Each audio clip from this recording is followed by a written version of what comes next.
Welcome to Liberal Buzz Show. We've been talking about cannabis laws on a local level.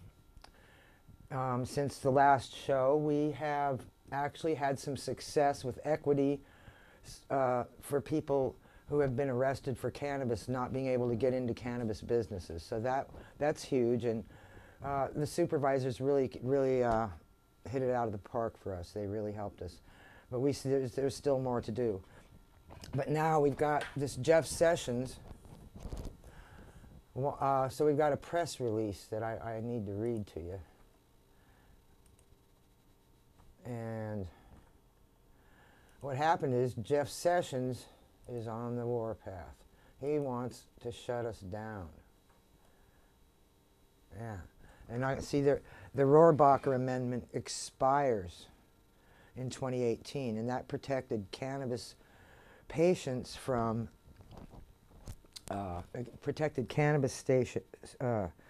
states medical cannabis from federal prosecution. So that Rohrabacher Blumenthal is about to go the way it's not going to be reinstated by the Republicans. So we've got the Republicans are pretty much in charge of everything. So Shona's going to call in about that. And let's see, I'm looking for the press release. She wants me to read it to you before. But okay, let me find it here. It's I posted it on Shona's timeline. And here it is. See, what we've got going on now is Jeff Sessions being a bully. You know, they're bullying the cannabis people, they're bullying gay people, they're bullying people of color and poor people and just about everybody who isn't white and rich and male. So we've got this expiring provision protecting medical cannabis states from federal interference. This is so much for states' rights, you know.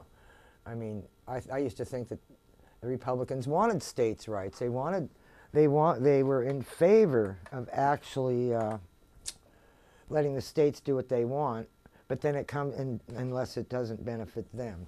So, or they don't like to see other people benefiting. That's what it's what it is. We've seen that.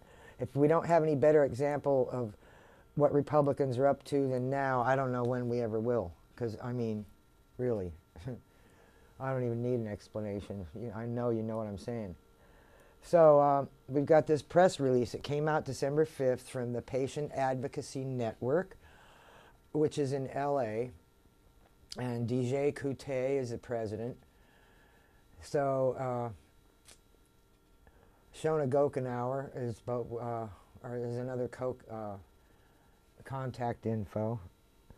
So there's an amendment protecting marijuana states from federal interference to expire. That's the Rohrabacher Amendment we were talking about.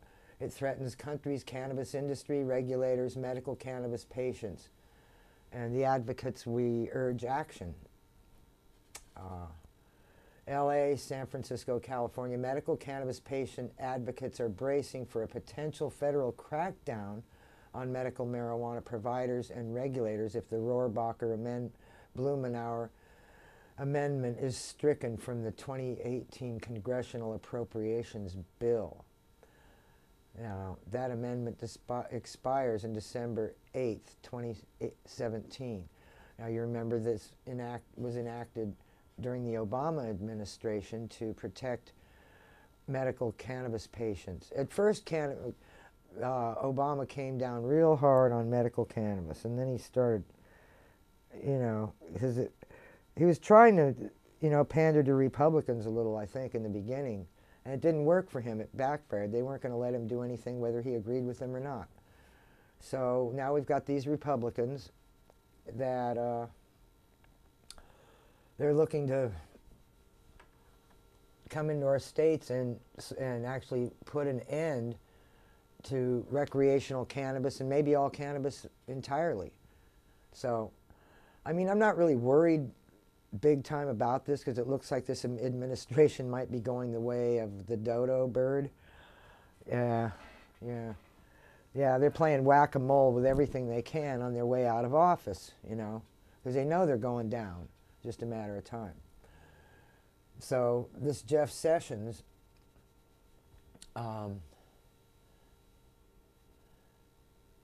it's been prevented. The amendment, originally called the Hinchley-Rohrabacher Amendment, has prevented the Department of Justice from enforcing federal drug laws on state-sanctioned cannabis operations since 2015. So advocates see the removal of this amendment as an invitation to the U.S. Attorney Jeff Sessions. Do you trust him with anything? Jeff Sessions, really? I mean, we're already fighting cannabis. We have to fight the liberals too. So the liberals don't make it easy for us either. And too many people think that liberals are on the right side of this issue, and too often they're not. If they're willing to vote for a law before reading it, and let's admit it, 2016 ballot was longer than the Bible. It was longer. You know, does anyone know anyone who read the entire ballot? Really? I didn't think so. So, see, this Jeff Sessions, you know, they're going to begin a federal crackdown. They're threatening to. In recent statements, U.S. Attorney Jeff Sessions called marijuana detrimental and a federal violation subject to being enforced. So, those were his words. And now, he's bringing us back to reefer madness. And the amendment lacks support. Well, there's an organization that's urging action. There's a lot of new states regulating cannabis, and this is not the time to be idle, states Dorey. She's she's on Facebook. You can read her postings about this. She's the president of Patient Advocacy Network and an education and advocacy organization based in LA. We need everyone operating a cannabis business, every state and local official regulating cannabis businesses, and every patient that relies on medicinal cannabis to contact your U.S. representative. Now, I'm going to put the number up in a second. Well, actually, it's the website.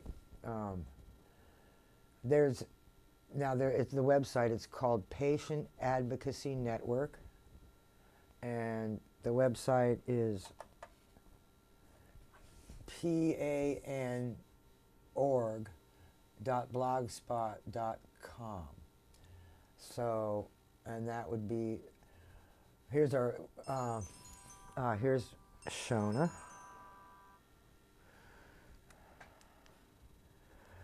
So, this is my call-in guest, Shona Gochenaur. She's the educational director of Axis of Love, a compassionate cannabis patient network.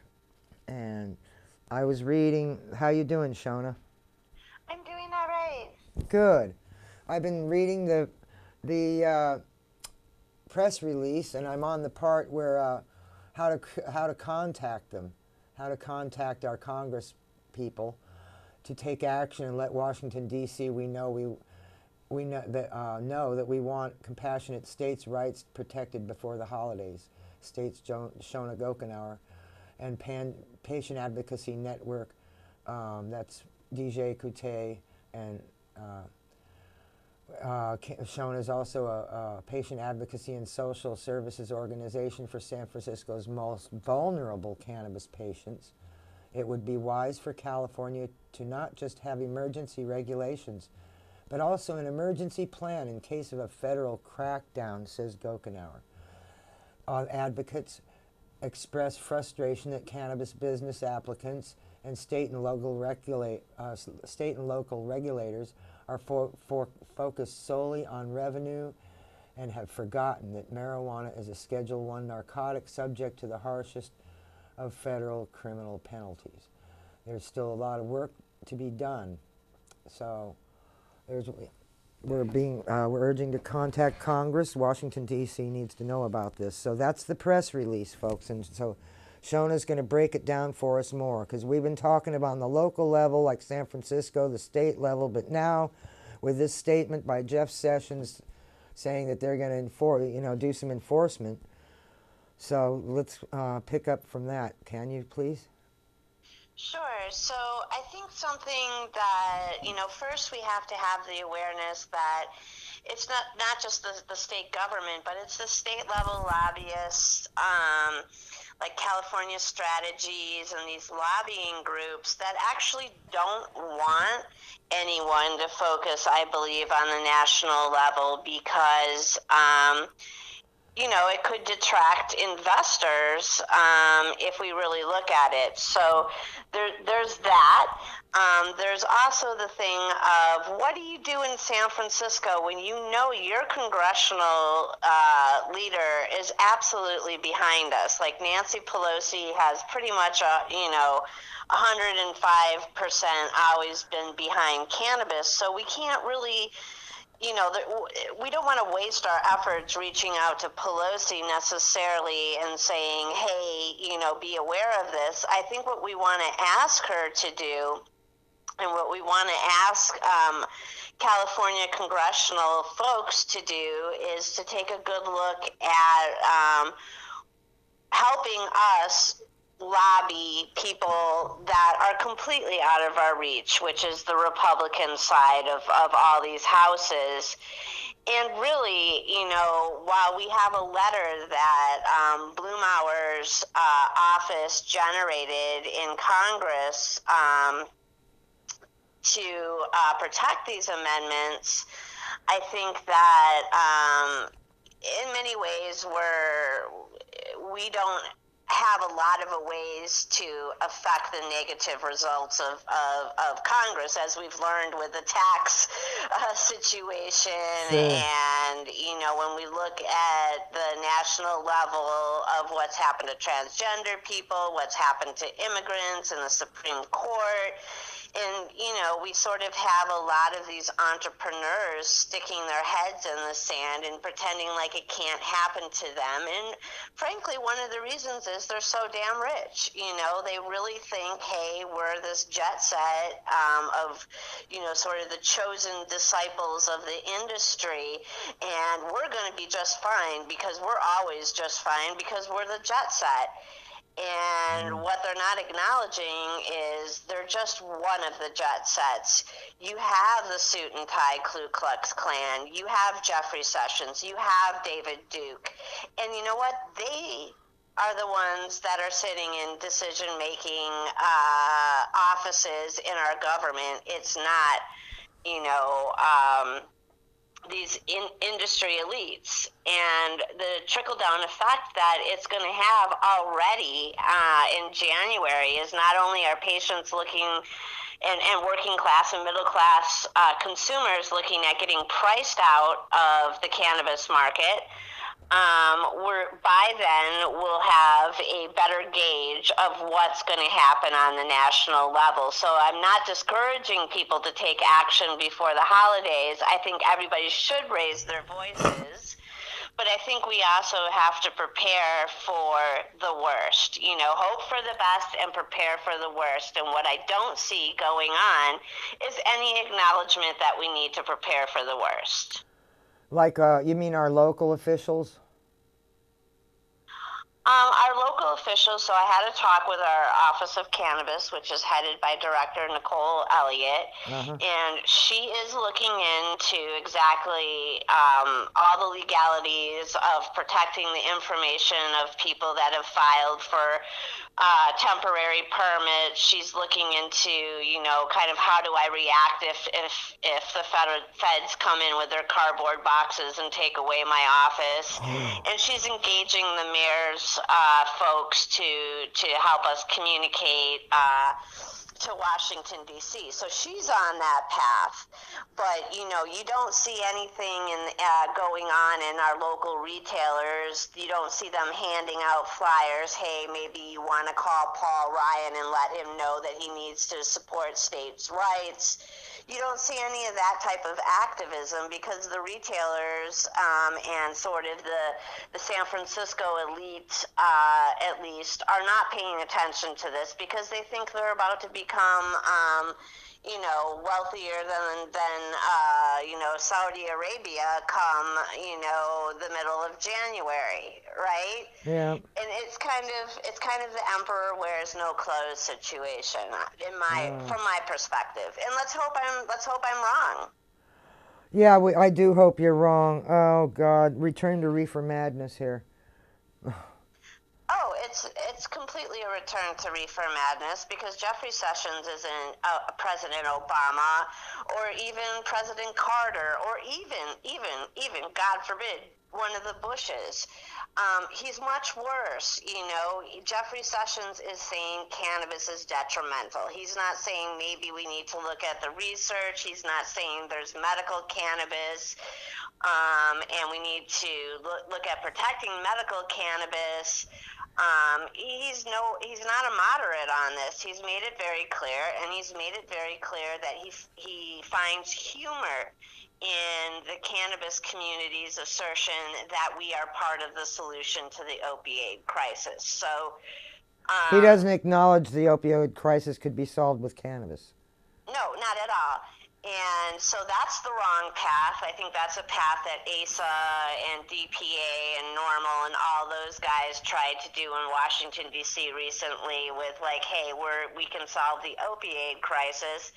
And Sessions laughed. And I kind of laughed too because it's not as if a criminal government wants to solve the opioid crisis. They're not like, oh, okay, industry lobbyists, we think that's a great idea. Let's solve poverty and addiction. That's not the Ku Klux Klan. That's not the Christian evangelical Ku Klux Klan corporate interests that have been taking over our country and our political entities for the last 2 decades at least. I mean, it's not as simple as deseating Trump or impeaching him. I mean, he's just one of many of these folks that have basically conspired and so far executed a really horrible coup d'etat of what's going on, and it's going to affect the drug war. We are going to be plopped right back into that on many levels. Yeah, I lived through that once already in the 60s and the 70s, so back to that. Well, I have faith that Robert Mueller is going to bounce this guy, so something... But it actually does not matter if you just chop off one head.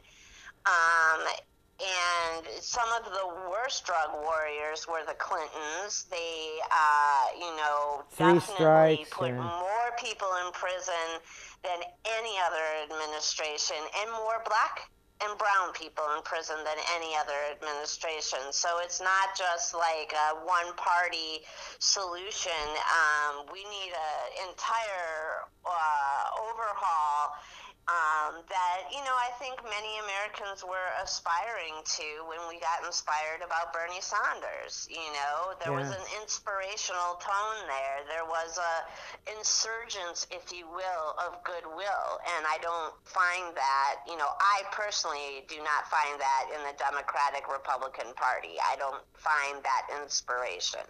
No, the Democrats have to be led back to the sense of reason. They're better. I'm a Bobby Kennedy Democrat, so anyway. Yeah, and unfortunately, I think that, both parties need such a huge overhaul, and it impacts, everyday drug war situations. I mean, we can have an equity program, but what the heck does that matter locally if Sessions flips us back into sending out landlord letters, sending out federal injunctions against local boards of supervisors or even entire city governments if they go ahead with recreational sales. You know, so What? it's like, They'll pull federal funding too, right? oh yeah, We but have I mean, like this goes beyond pulling federal funding with something that is federally illegal. And I hope I'm wrong again. I hope I am, Chicken Little running around saying the sky's falling and the beautiful rainbow is going to appear. I hope that's the case. I've been hoping that since the '60s, Right? Yeah, we have about 45 seconds left. Anyway, how would you like to wrap this up? I'd just like to tell people that January 5th adult use sales start in San Francisco, and that Axis of Love is going to organize This Costs Too Much protest, because you're going to see a huge increase in price. So locally, I hope everybody joins us. Thank you, Shona. And this is for viewers who just tuned in, this is Shona Gochenaur, the Educational Director of Axis of Love. And we're going to get the information out to you again. We have another show on the 21st. So tune in then. And thank you, Shona. Thanks, Denise. You always put together such a wonderful show. Couldn't do it without you. Ah. Cheers.